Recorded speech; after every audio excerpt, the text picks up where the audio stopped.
রোজকার রান্নার থেকে আজকের রেসিপি কচি পাঁঠার ঝোল। আজ রান্না করব কচি পাঁঠার ঝোল। তো আমি এখানে 300 গ্রামের মতন পাঁঠার মাংস নিয়েছি। যেটা যে কচি পাঁঠা, যে তার রানের মাংসগুলি হাড়গুলি একদম চিকন হয়। তো এখানে 300 গ্রামের মতন মাংস আছে। তাতে আমি দিয়ে দিব, এখানে আছে পেঁয়াজ, আদা আর রসুন। আমি মিডিয়াম সাইজের রসুন একটা দিয়েছি, আদা 2 করে সাইজের আদার টুকরা পেস্ট করে নিয়েছি, আর মিডিয়াম সাইজের একটা পেঁয়াজ পেস্ট করেছি। তো এখানে আছে পেঁয়াজ, আদা, রসুনের পেস্ট দিয়ে দিলাম শাহি গরম মশলা আধা চামচের মতন। তাতে দিয়ে দিলাম 2টা তেজপাতা, ভর্তি 1 চামচ হলুদ, আধা চামচের একটু বেশি জিরার গুঁড়া, আর ভর্তি 1 চামচ লঙ্কার গুঁড়া। আর তাতে দিয়ে দিব স্বাদ মতন নুন, আর তাতে দিয়ে দিব বেশ খানিকটা সরষের তেল। যে যেমন তেল খায় সেই, আমি একটু বেশি দিলাম। তো দিয়ে আমি এটাকে ভালো করে মেখে নিই, তারপরে আমি দেখাচ্ছি।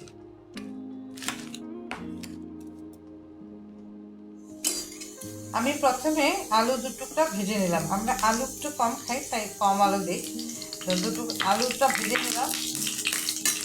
আলুটা ভেজে তাতে আরও খানিকটা সরষের তেল দিয়ে দিলাম। দিয়ে তাতে পেঁয়াজ একটা গোটা মিডিয়াম সাইজের পেঁয়াজ কুচিয়ে করে রেখেছিলাম, ওটা তেলে দিয়ে দিলাম। আর একটা তেজপাতা দিয়ে দিলাম। দিয়ে পেঁয়াজটা একটু ভাজা হোক,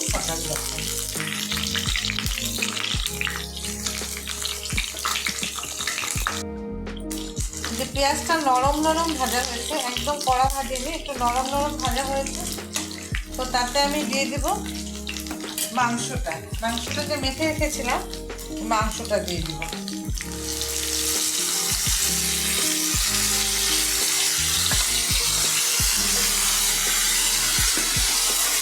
মাংসটা দিয়ে ভালো করে কষিয়ে নিই। এই যে মাংসটা কষানো হয়ে গেছে,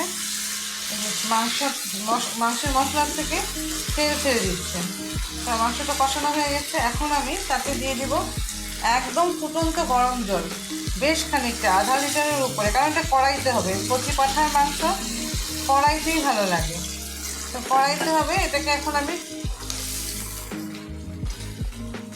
একদম মিডিয়াম থেকে একদম কম, আবার লোড থেকে একদম লো না, লোড থেকে একটু বেশি, এরকম ভাবে গ্যাসটা দিয়ে ফ্লেমটা একদম মিডিয়ামের থেকে কম ফ্লেমে দিয়ে ঢাকা দিয়ে রেখে দিব। মোটামুটি এটা হতে কিন্তু 30 মিনিট সময় লাগে, একদম সুসিদ্ধ হতে। এটা হতে থাকুক, হওয়ার পর আমি দেখাচ্ছি। এখন ঢাকনাটা আমি 10 মিনিট পরে খুলে ওটাতে আলু যে ছিল, আলু 2 টুকরাটা দিয়ে দিলাম। দিয়ে আবার ঢাকা দিয়ে রেখে দিই, সে সুসিদ্ধ হলে অফ করে দেব। এই আমাদের মাংসটা আধা ঘন্টার মতন হয়েছে, এটা হয়ে গেছে। মাংসটা সুসিদ্ধ হয়েছে, এই যে মাংসটা খুলে আসছে, মাংসটা সুসিদ্ধ হয়েছে। তা এখন আমরা তাতে দিয়ে দিব অল্প আধা চামচেরও কম শাহি গরম মশলা, আর 1 চামচ পরিমাণ ঘি, বেশি না, অল্প। এই আমাদের হয়ে গেল কচি পাঁঠার ঝোল। যে ঝোলটাও এরকম থাকবে, এটা লেবু দিয়ে গরম ভাতে খেতে খুব ভালো লাগে। এই ঝোল থাকবে, কষা না।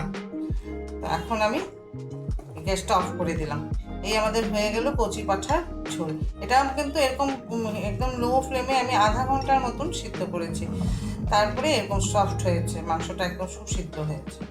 তো আমি এখন অফ করে দিলাম, আমাদের কচি পাঁঠার ঝোল হয়ে গেছে।